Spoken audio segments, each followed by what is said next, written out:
If the gospel is all about money, if the gospel is all about prosperity, if that is what the gospel is all about, God must have been a very wicked God. Do you believe in national blessing? How does God bless a nation? Money was never the problem before Jesus came. Before Jesus came, people had none. Before Jesus came, people had affluence. So how will you now send your only begotten son to go and die for what the people never learned? Do the people deserve their leader? That's also another two-edged sword. Hello, everyone, and welcome to another episode of Ask Pastor D. My name is Chinonso Chekwas. Here on Ask Pastor D, this is a space where we come and sit and get clarity on issues pertaining to life and the society in general. In this particular episode, we're digging deep into the theme faith and nation building. What has faith got to do with nation and nation's development? In this series, Pastor D took us on a very thought-provoking topic, and that is what we're going to be delving in and asking those questions that we know or we think that you had in mind. So sit back, relax, and join us on this journey. And now over to you, Pastor D. It has always been a difficult assignment to try to make a case for faith and religion. And the reason is not far-fetched. When it comes to faith, the issues of faith exist at levels that are beyond intellectual reasoning or cognition. And so it is always very hard. Therefore, I'm not here today to make a case for faith or religion, but I want to speak to the issue of the faith and nation development. Just a mere search on internet will show you or tell you that faith has become anti-development. That is as if the more religious a people get, the poorer they become. Is this really so? Are there facts and figures or statistics or even history to support this position? What is our immediate and our past history of humanity telling us about the connection between faith, nation building, wealth creation, and the overall general human capital development? These and many other things are the things we're going to be dealing with in this conversation. And I can assure you it's going to be worth your time that you spend with us on this episode. All right, a very warm welcome to all of you again. Thank you so much for joining us. And thank you for having me on your show, Pastor D. You are always welcome. Yeah, like I always say, this is your show. It is always an honor to do this. All right, so let's go straight into the conversation. But before we do that, let me be the first to wish you a happy independence. Oh, thank you very much. Yeah, happy independence to Nigeria. Nigeria is 65 and is such a rich fee. Well, despite everything, we would like to say that we are happy that Nigeria is growing, and we can say that Nigeria is probably developing. All right, so let's go straight into the conversation. In your monologue, I guess, you've taken us through the inspiration and the mind behind this series, faith and nation building. But I'd like you to take us on another deeper explanation. Like, how would you explain the relationship between faith and development? Now, should faith contribute to a nation's development? What led me on this journey is the fact that it's becoming very clear that people are losing interest in anything that is religious or anything that is faith-based. And the reason is very simple. We're having a generation now that they are being daily bombarded to think of faith or being religious as something outdated. And the argument is, the more religious you are, the dumber you are going to become, the poorer you are likely going to be. You might not be enterprising, you might be antisocial. And so a lot of young people are beginning to withdraw from things that have to do with faith. So that was a major thing that took me on this journey, to say, are these things really so?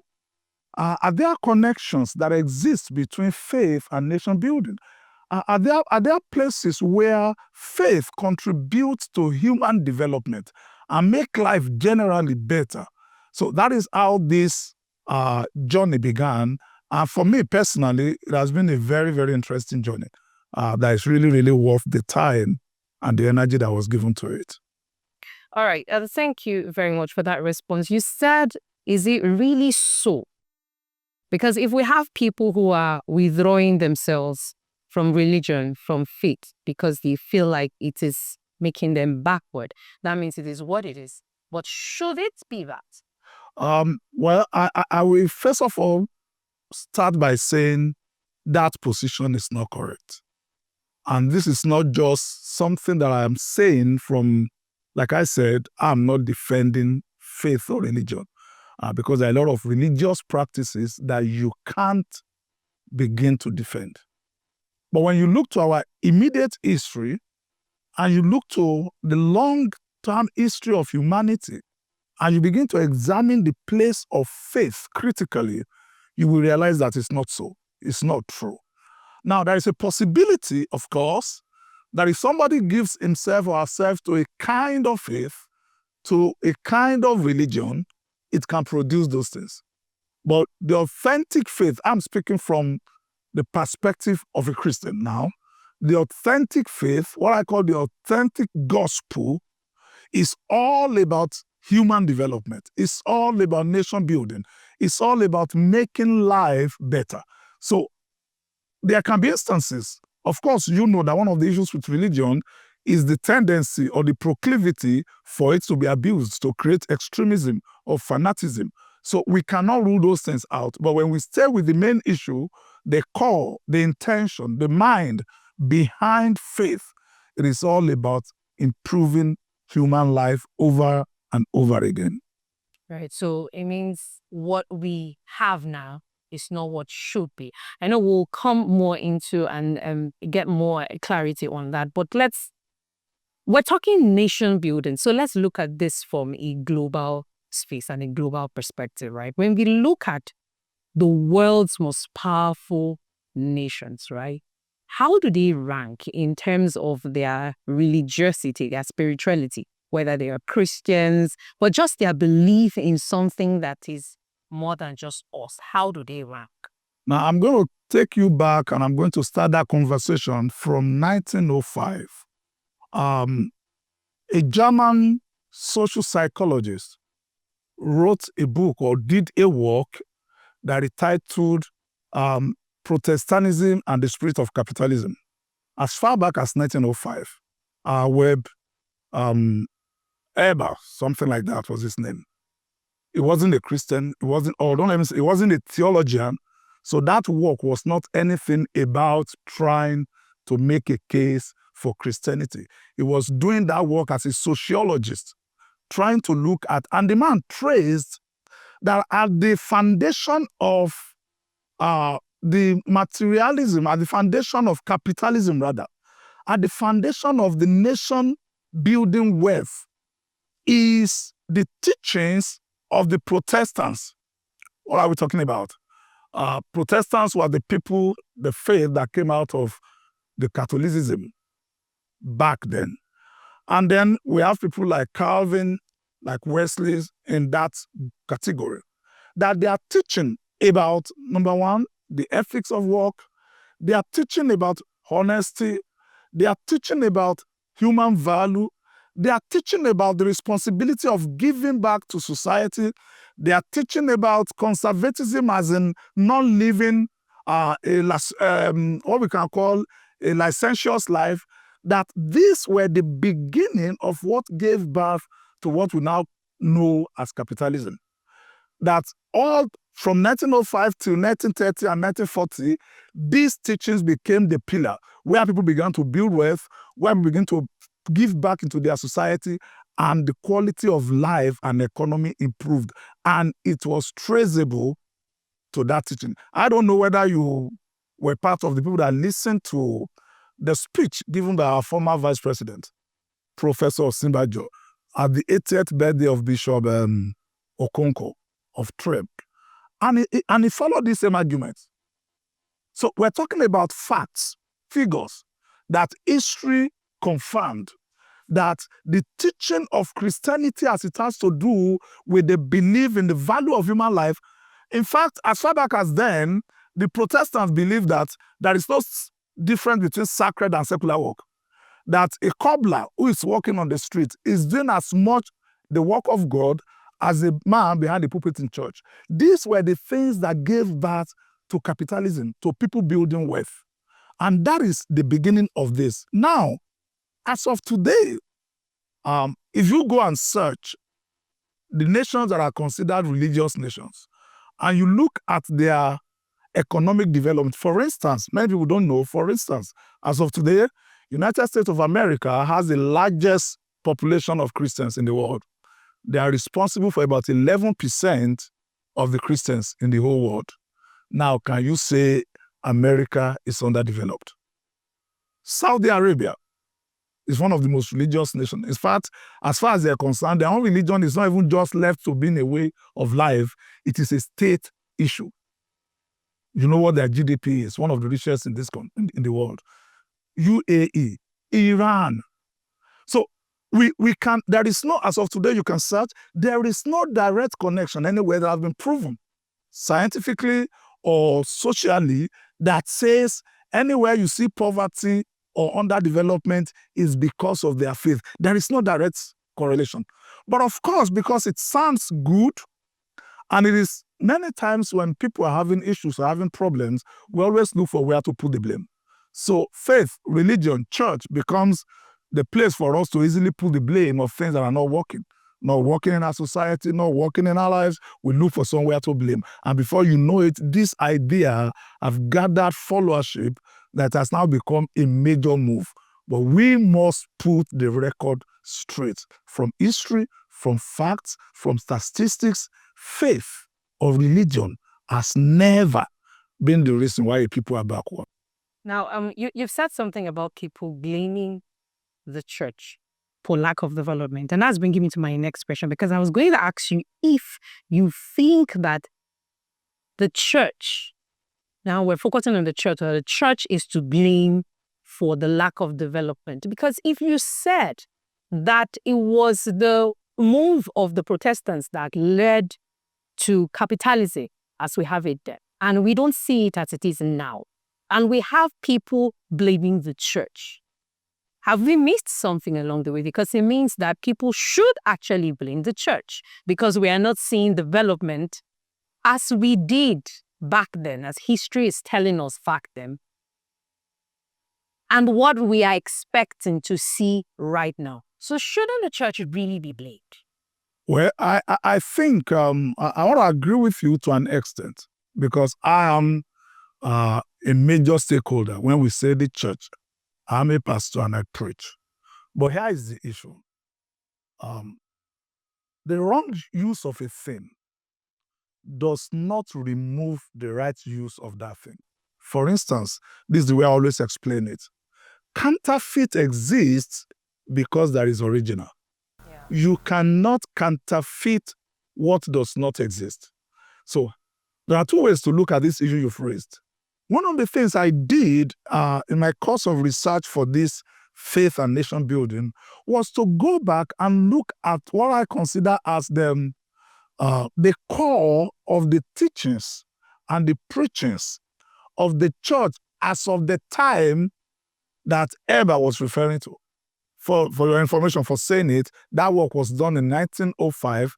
As recent as 1989, the Sociology Association, Global Sociological Association in the world, voted that work as number 4 among the most useful sociological work of 20th century. So that means we're not talking about a nobody. As recent as 1989, that work was considered to be number 4. So I went back to the time that Weber spoke of, and I dug into what was the content, what was the main, what we can call the mainstream of the teaching of the church at that time. And I tried to compare it to what we have today, and it's very clear that something is missing. And it's very clear to see that, the problem we are having today is not church, it's what we have made of it. In their days, that era, the focus of their teaching was not about materialism. The church, the gospel, was never presented as a means for people to get. It was all from a position of contribution to life and to society. The core of their message was about honesty, about integrity. You'll be surprised to find out that what they call standards in measurement in marketplaces were pioneered from the church, from that scripture that says that God abhors dishonest skills. That was where it came from. That was when standardization came. That if we're bringing something to the market, all of them must answer to same standard. It's from church. So their main thrust was honesty. Their main thrust was self-denial. Their main thrust was sacrifice, was leadership. And that was what produced that thing that was recorded by Emma as the foundation for building wealth and capitalism. Now, fast track to today. The bulk of our messages and teachings are all or mostly centered around what we stand to get, how if we come to church, God will bless us, how if you drop your offering, it will multiply 100 or 1,000 fold. And the focus is now about what we can get. And what that has done is to unleash a people that are greedy, a people that are self-serving, a people that have no regard for standards, for honesty, for diligence. I told you that as far back as 1905, the Calvinism, that's what they call them, were already route of footing of fighting for the place of diligence in work, where they do not believe, that they believe whatever you do. I was shocked to realize that it's not a new teaching. As far back as then, they saw their work and their life as a calling. That whatever you do is what God has called you to do. So you can imagine the amount of energy and diligence that went into work in those days. But what do we have today? People are being taught to 7 steps to prosperity, 3 steps to breakthrough.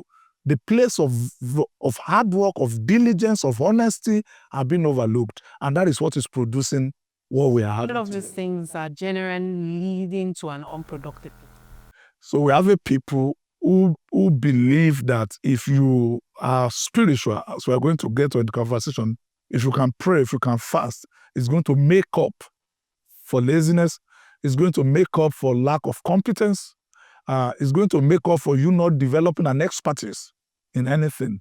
And when you have that situation, then you are going to invite, like Bible will say, poverty as an armed man. And that's what we're having on our hands. All right, and that is okay. So that I don't lose my train of thoughts with you. Do you believe in national blessing? That there is a blessing on a group of people or an individual? Because we're talking about productivity now, and we cannot take off individualism from this. That's a very interesting angle to the conversation.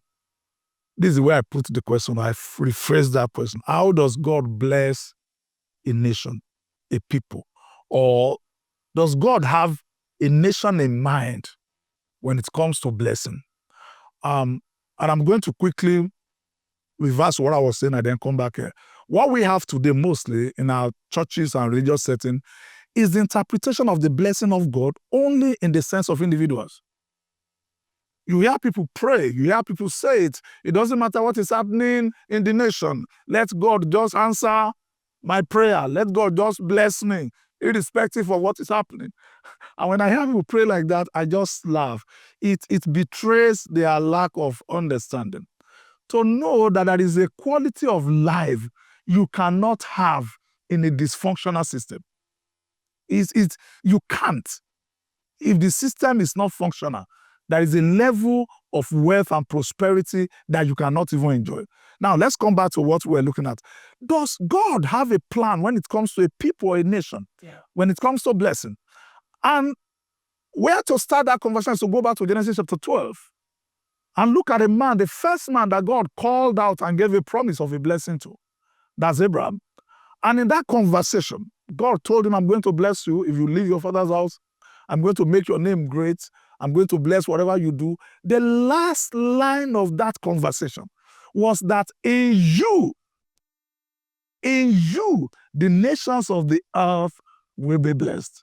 Straight away, from the very beginning, the prosperity of a nation, the blessing of a nation is of utmost concern to God. So God blesses people individually, having in mind the blessing and the prosperity of a nation and of a people. So the answer is a capital yes. There is something called national blessing, a people blessing from God that God has for a people. But the question I always ask is, how does God bless a nation? All right. So in our time now, does that still apply that the blessing of a nation is probably hinged on a particular person? Not a person now, a people, a kind of a people. And I'm going to take you on a little journey to explain that. How does God bless a nation? That's always been one of the questions that trouble my mind. Is it in natural resources? Is it in weather or climate? Can a people be blessed just because their soil is fertile and they are situated or located in the part of the world where the weather is favorable and all that? Is that the blessing?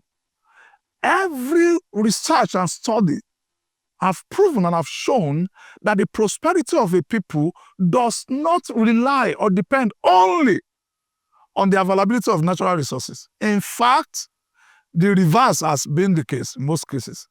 There's a term that is psychologists use for it. I cannot remember that now. That's as if the more blessed the people are in terms of natural resources, the more the likelihood of their underdevelopment and poverty.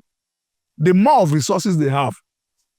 Because the same question, how does God bless a nation? The blessing of God in a nation is always through the people. That's what he told Abraham. It is in you that the nations of the earth will be blessed. So the blessing, how rich, how prosperous a nation is going to be is a function of the quality and the kind of people that are in that nation, irrespective of the natural resources that they have. Now, look at it this way. Let's go in the line of productivity. We were taught long ago, I'm sure they're still teaching it now in economics, factors of production. And they told us basically there are four. Land, capital, what again? Land, labor, capital, and entrepreneurship. Land, labor, capital, entrepreneurship. If you look at those four factors of production closely, you will realize that three of them, apart from land, capital, labor, entrepreneurship, the three of them are products of human capital. Yeah. So that means a factor of productivity or production, human contribution is 3/4, 75%. And that makes the explanation easier. So if people can have the 25%, which is land, natural resources, water, good weather, if the remaining 75% is bad, they will still be poor. A people may not have, Switzerland is an example. They do not have any known major natural resource. Not at all. But they are among the 10 most developed, prosperous nations on earth. What do they have? The people. The people. DRC Congo is sitting on a wealth that the whole world is trying to understand. There is no known mineral today in the world that you don't have in DRC Congo. Look at the place. Look at the level of lack and poverty. Come home to Nigeria here. We sit on gold mine. Everywhere, everything. From oil to gas to bitumen to mineral resources to gold. Just go down there and Niger State, Kogi State, all manner of minerals. Look at where we are on the ladder of prosperity. So the question is, how does God bless a people? How does God bless a nation? God blesses a nation through the people, the quality of people, the kind of people that are in that nation. That's what will determine the level of prosperity that the nation will have. And do you know what? That is where faith comes in. Because the primary focus of faith and religion is to develop the people. So the right gospel. The right gospel, the authentic gospel, not just will. History has proven that it has done it. The civilization that we enjoy today, globally, I can tell you that for free, globally, came on the wings of the gospel. As of today.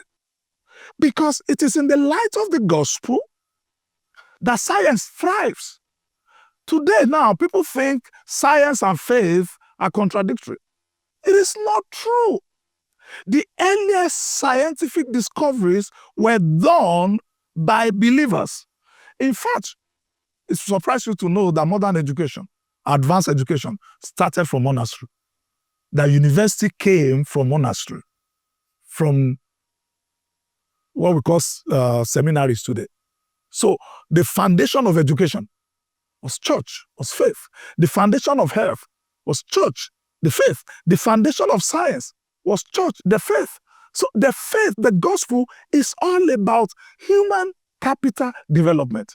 And productivity is 75% a function of accurate humans.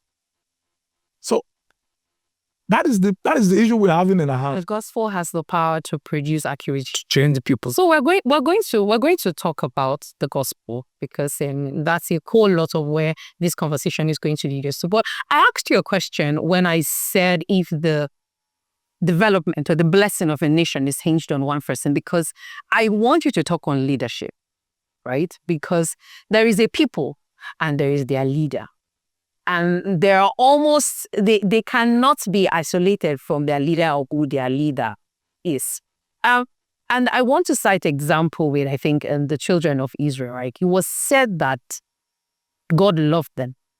And that was why they even had a man like David. So I'm asking you two questions now. One is about leadership. Does the leadership influence the kind of people that the people of a nation become? And a nation that doesn't have such a leader, what does it say about the love that God has for those people? Thank you very much. That's like a two-edged sword, and we have to approach it intentionally. Of course, everything rises or falls on leadership. There is no gainsaying about that. But leaders emerge from the people. Leaders emerge from the people. So we have to balance those two things. There is a need for accurate leadership. There's no doubt about that. And it's not just Nigeria. Accurate leadership is fast becoming a global crisis.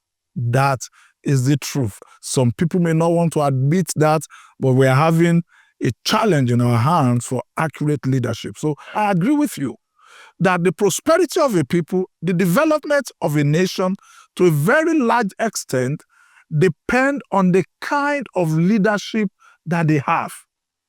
The kind of people that sit on the affairs of those nations. We cannot, there is no way around that. And of course, history has also shown that a man can emerge, a leader can emerge and can turn the face of a whole nation. We've seen that in Singapore. We've seen that in UAE. We've seen that in Malaysia. So we can have a leader or a group of leaders who will emerge and turn things around and change the situation.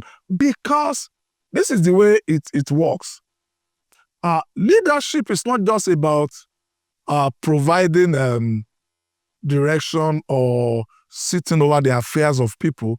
Leadership is also in modeling.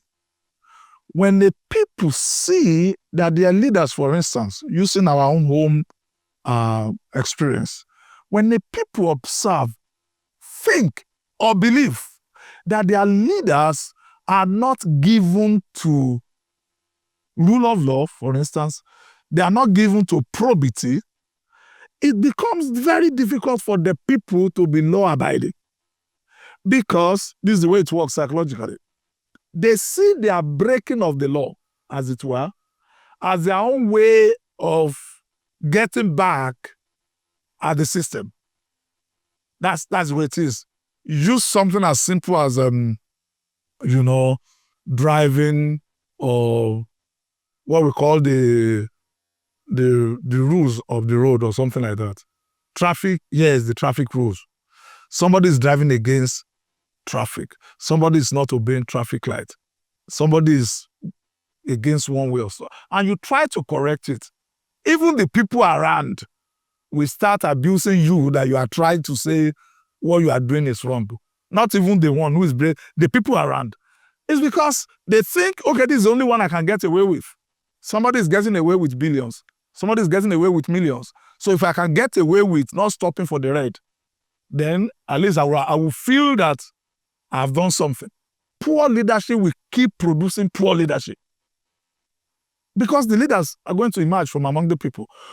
The scripture you quoted, when that woman came, Queen of Sheba, came to Israel, and Bible says when she saw the sittings and the arrangement of Solomon and his servant and all that, what she said was how God must have loved Israel to give you to them as king. But you know that Solomon did not just appear.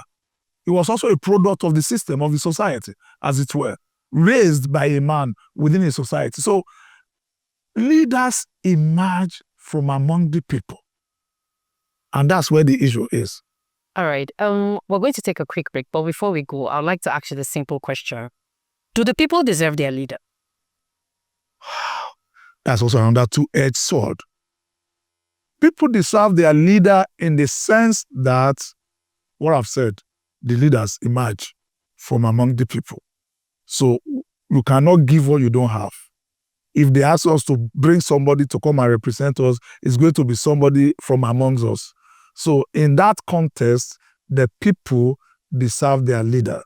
In the other context is when a man comes to a position of leadership, there is a personal responsibility that the person is supposed to embrace in seeking to do things differently. So when it comes to that, we cannot use the excuse of the leaders emerging from among the people to now excuse the irresponsibility of a leader. Like I told you, we all know the man, Lee Kuan Yew of Singapore, came up and turned the tide of a people. Something close to that is happening in Rwanda. Somebody came up and decided that things have to be different. So the people deserve their leader in the sense that leaders emerge from among the people. The people do not deserve their leader in the sense that leadership is supposed to produce responsibility. And the leader is supposed to be responsible to the people that he leads. All right, thank you very much. We'll be back with more questions for Pastor D. Let's take a breather and we'll be right back. Join us again. When the night falls, it's a signal that it is time to go home. They say now those who go to church are losers. But you know what is going on in your life. You know it was better than this when you were with your brethren. Let me tell you something. Church is a provision by God for the best of humanity to be unleashed. I know you've been hurt. I know a lot of things has happened. But I'm telling you that it's time to come back. And I want to particularly invite you to join me this Sunday as I go on a series about pitching the ark, on how to build a life that is structured and done in such a way that we can withstand whatever it is that life throws at us. See you in church on Sunday, and you'll be glad that you join me. I'm Daisy Alabi, the lead pastor of Abuja City Church. God bless you. Welcome back, everyone. Thank you for staying with us. This is still Ask Pastor D, the national episode. And of course, I'm still Chinonso Chekwers, your host, and I still have Pastor D with me in the studio. Thank you. Thank you once again, Pastor E, for having me. All right, if we were trying to build the case for faith, right, and its responsibility for nation building and how we're getting it wrong, well, I'd like us to delve a little bit into the society, right? How does morals and ethics, do they play a part in the thriving of a nation, a society? I think it was Mahatma Gandhi, one of the Gandhis, who eventually became a prime minister, the lady, who asks our father then that what becomes of a nation if the economy collapsed? And the father said, well, if the economy collapsed, the people will suffer, things will be tough. And she continued. And then she said, what happened if the morals of a nation collapse? And the father told her, that nation becomes inhabitable. When morals fail, humanity ceases. What we have will be jungle. You see, there is a proclivity in every human that predisposes us to things that are not always noble, that are not always excellent. And evil and wickedness cannot only be limited by enacting laws. You will realize, just aside, that as of today, the nation that the whole world consider to be a nation governed by rule of law, which is the United States of America, has the largest number of prisoners.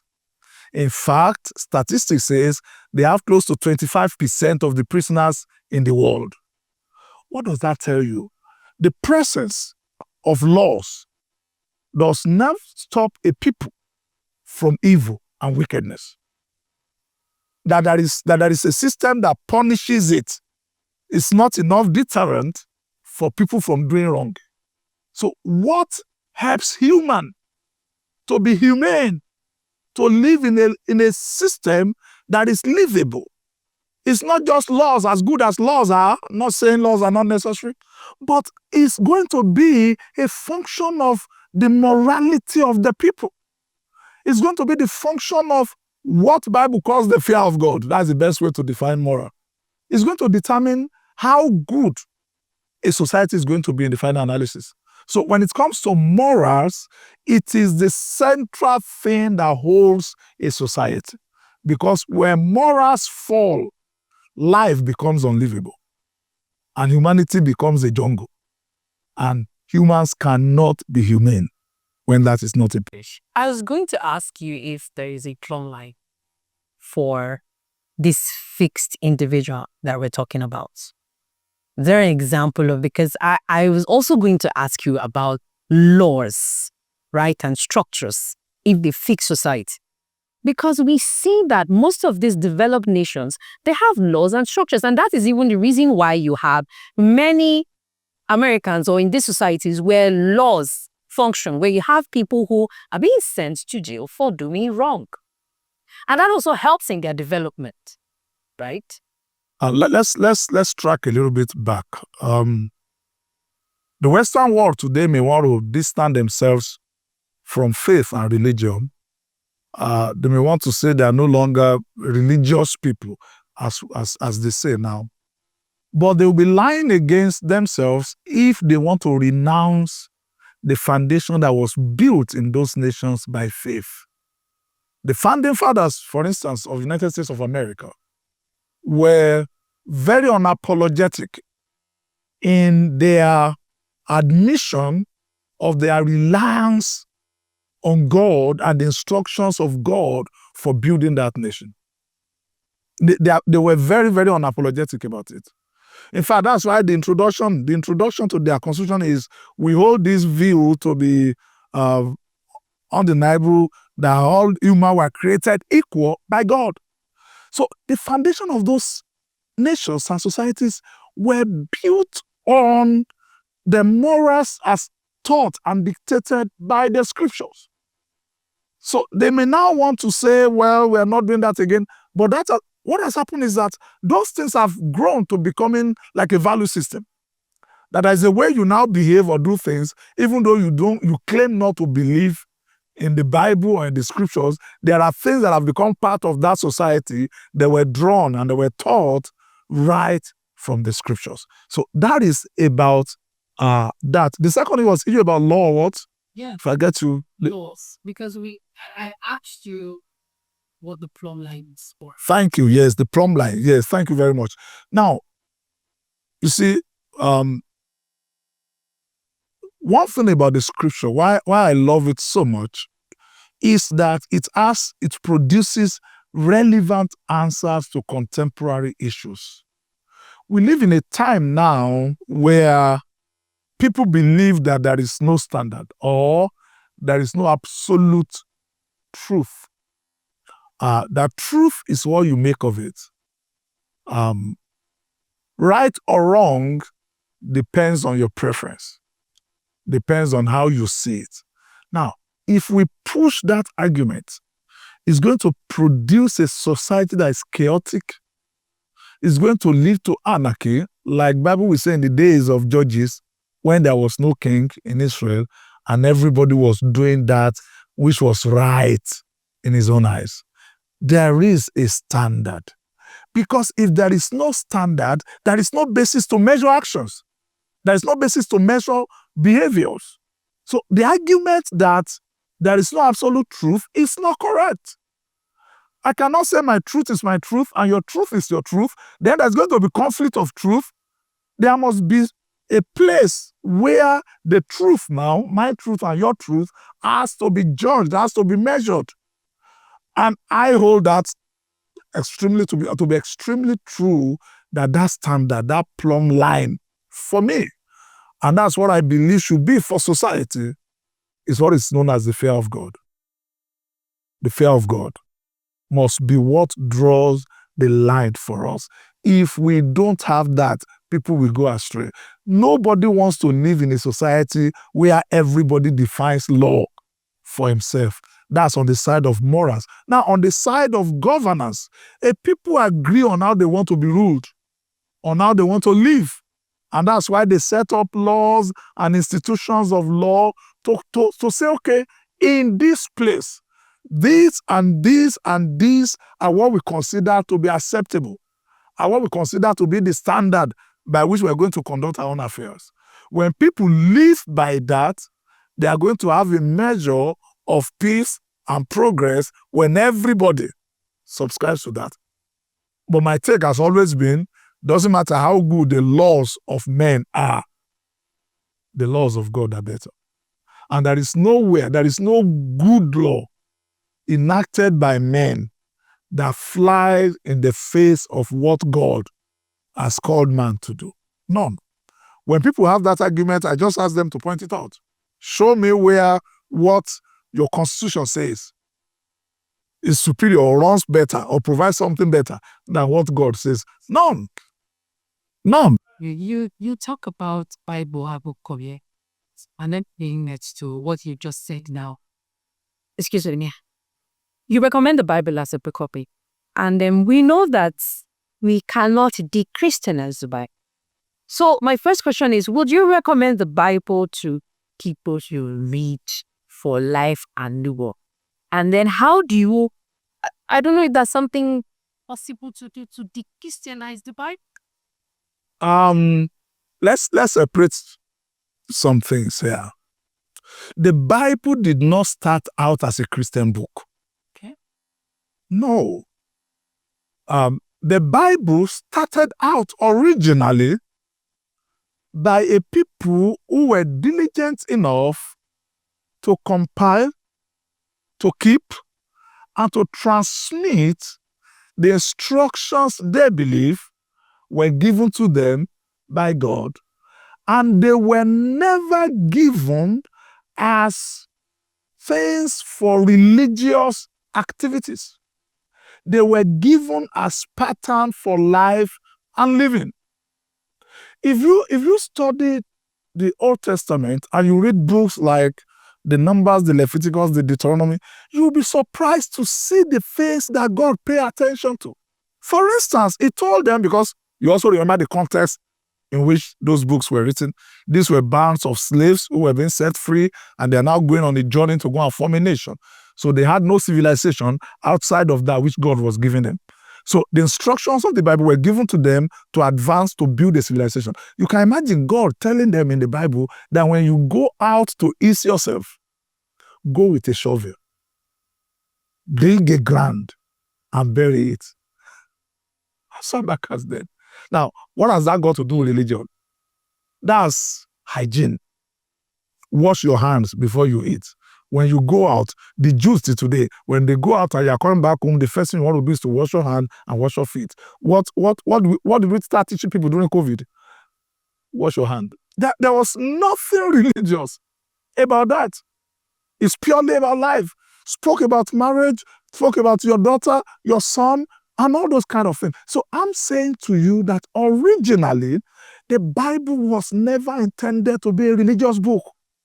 It was meant to be a manual. If you believe in the narrative of creation, every creator has what we call user manual. Every product has user manual, the instruction of how to use it. So if we believe that God created this world, if you believe that God created us, He didn't leave us without a manual on how to conduct life here on earth. And for me, that manual is the Bible. So the Bible was never intended to be a religious book. It's supposed to be a manual for life and living. Go and read the book of Proverbs. Go and read Ecclesiastes. You will realize these are contemporary wisdoms for conducting business, for building friendship, for building relationship, for living in a family setting, for living in a community. So the Bible is highly, you ask me, will I recommend?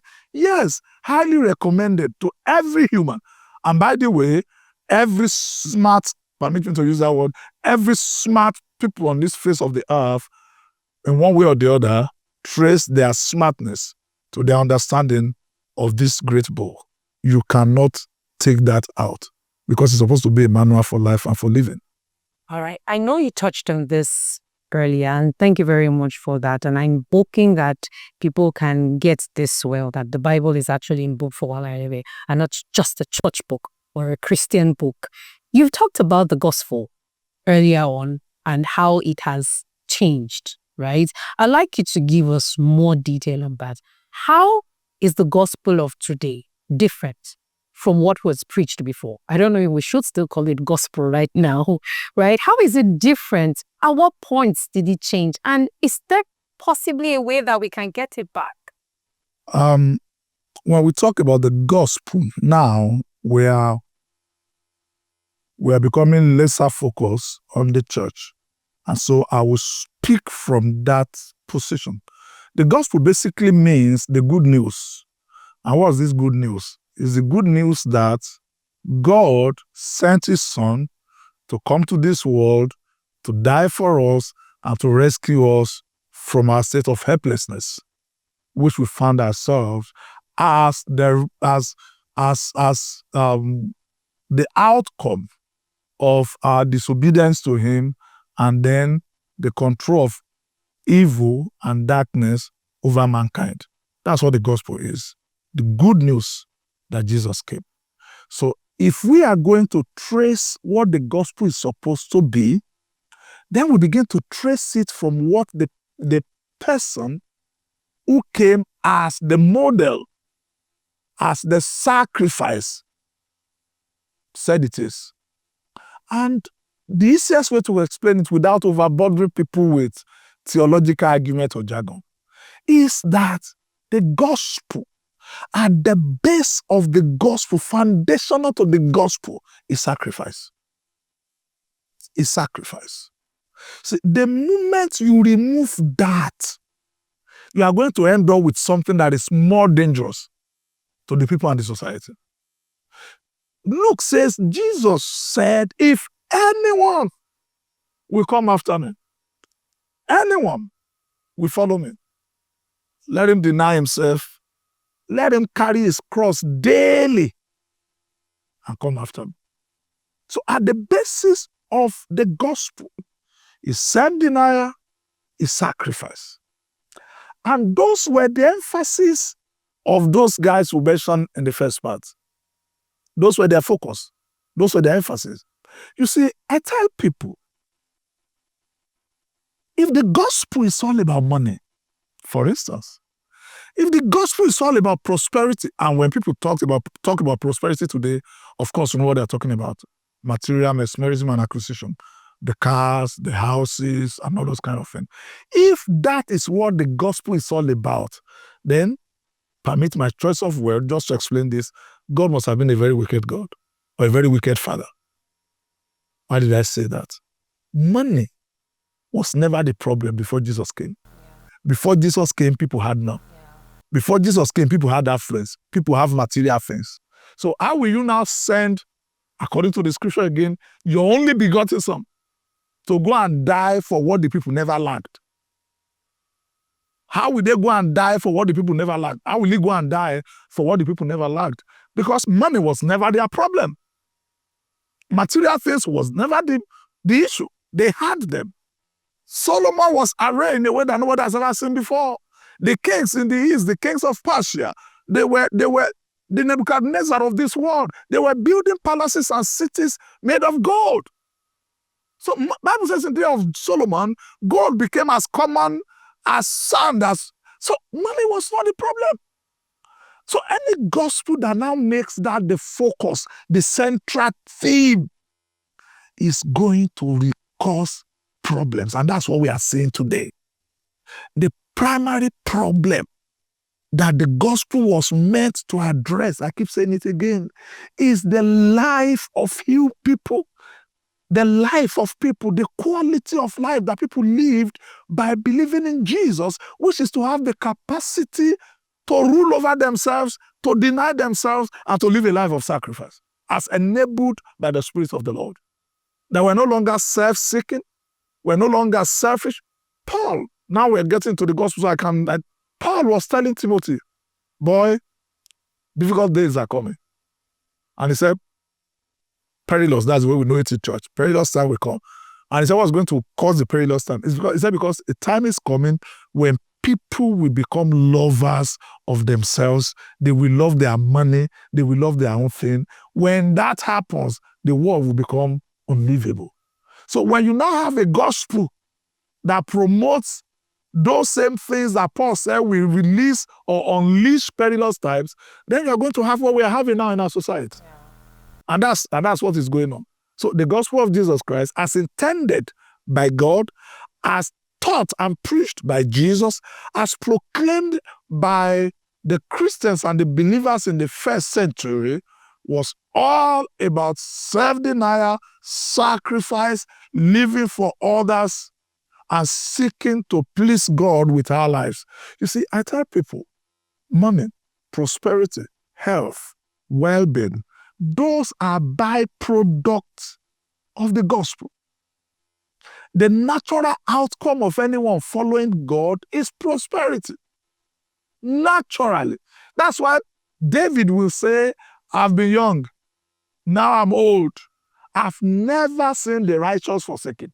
It is given that when the life of a man, the way of a man pleases God, God will make even his enemies to be at peace with him. So these are the things, and that's what Jesus meant when he said, seek ye first the kingdom of God and its righteousness. Then all these other things, they become addition. They call it jara. In my place, they call it eni. And my people have a say that if the actual thing you paid for will not be enough for you, the jara on top of it will still not solve your problem. So when the people have abandoned the main thing and we are now focusing on the jara, then there's going to be a problem. That's where we have found ourselves. Oh, thank you very much for that explanation. All right, so let's begin to wrap this up. We hear this statement a lot of times. National blessing, Christian nation, national salvation. What's your take on that? Is there such a thing as a Christian country? Because we hear this, well, not based on facts now, but let's just take it that these things actually happen, where some states, even in our nation, pay tithes from allocation. We see that some countries pay tithes. They say they send tithes to church. The reason why some things are not happening well in some states is because the governor in this state is supposed to be declared a Christian and you're not paying tithes. What's your take on that level of, I don't know what to call it now, religiosity or what, when it comes to that? You make it beautiful when you say religiosity. I'll call it madness. What did Jesus say? He said, my kingdom is not of this world. You see, he didn't come to establish what we call a Christian nation or a Christian state. There is nothing like Christian nation. And I'm going to explain what I mean by that. Salvation is individual, but when the people are saved, when the people live right, it becomes the salvation of their state or their nation. So there is nothing called national salvation. A nation cannot be saved as an individual. But when you have individuals that are saved, constituting a nation, they become the salvation of that nation. I don't know whether you understand that. So we are not seeking to have a Christian state. In fact, we don't need a Christian state to make things work. You can't even have a Christian state because Christianity in its raw form has to do with a personal relationship with God. It has to be personal. It has to be something you embrace as an individual. You cannot command it on people. One of the things that led to the problem in the history of the church was when an emperor came and decided to make Christianity a state faith. And people were coerced or forced into becoming a Christian. Instead of making the church stronger, we all know the outcome of that, it weakens the church because people now come and confess to be Christians without believing in Christ. So they carry their idols, they carry their practices, and they brought it to church. It weakens the church. Anytime you seek to nationalize the faith, you weaken the faith because that's not the intention of the faith. The intention of the faith, which I will brush on before we go, is to improve to develop the human capacity by building people. So a nation is saved, a country is saved when you have saved people, in quotes, who are living by the standards given, dictated by the gospel. Because if the gospel is preached in its authentic form, the outcome of it is accurate humans. People who live life as God intended for life to be lived. That's why if you go to Ephesians, Paul said the whole essence of the church through what we know now as fivefold ministry is to equip the people, is to build the people, is to mature the people, is to develop in today's language human capital. When you have that human capital working accurately, then the nation is saved. So the salvation of a nation is in our people. So what should this accurate faith look like? What's the face of it? What it should look like is an arrangement, a system, a model that seeks to build human using the resources of God. Because humans, going by our definition of humans now, are outflows of God. Humans are what do they call it in science? They came out of God. According to creation, came out of God. And if humans are going to live accurately, it has to be done by the instruction of the Creator. So the accurate gospel, therefore, is supposed to be busied with producing accurate humans by exposing them and teaching them to live their lives using the resources made available by God. That is what this gospel is supposed to be. Because that is what it was meant to be. That's why Paul said, I'm not ashamed of it. He said, because in it is the power of God to salvation to everyone that believes. In that gospel is a provision for a total turnaround. That's why I would say to the guys in Corinth that if any man comes into this faith, into this gospel, he becomes a new person. He becomes a new person. He now have the capacity to live life as God intended it. He can now use the resources of God to develop. That's why I tell people, it's an abnormality to say a Christian is dull or a Christian is unintelligent. That's like an oxymoron, if that figure of speech. It's like saying white is black. Because if you are truly a Christian, what the Bible says is that you have the mind of Christ. The greatest mind in the history of humanity. So if you have that mind, how then can you be stupid? How then can you be gullible? How then can you be dull? So the accurate gospel is meant to produce accurate humans, developed capacity to live life as God intended. And when we do that in our churches, when we do that in our conferences, when we do that in our congresses, we're going to release upon the face of the earth and in our nation a brand of people, a kind of people that can now bring about the salvation of the nation. So when we are doing national prayer, national fasting, national this, national that, those are not the things that we do the work. What we do the work is the kind of people that we are producing. Yeah. All right, thank you very much. And one of my final questions, this blame that the nations and the people are blaming the church. Do you think it is an outcry for the church to save the world, or that the church can save them? I think the blame is not misplaced, because in the church, we do a lot of things that we should be blamed for, like I've said. Because when the gospel is corrupted, what you produce is calamity. Because you need to understand that one of the reasons why faith is very susceptible to abuse is because it is a belief in a supreme being who can influence things on your behalf. So people of faith, that's the truth, are susceptible to manipulation because they are seeking a power that is outside of themselves. They are seeking answers that are outside of themselves.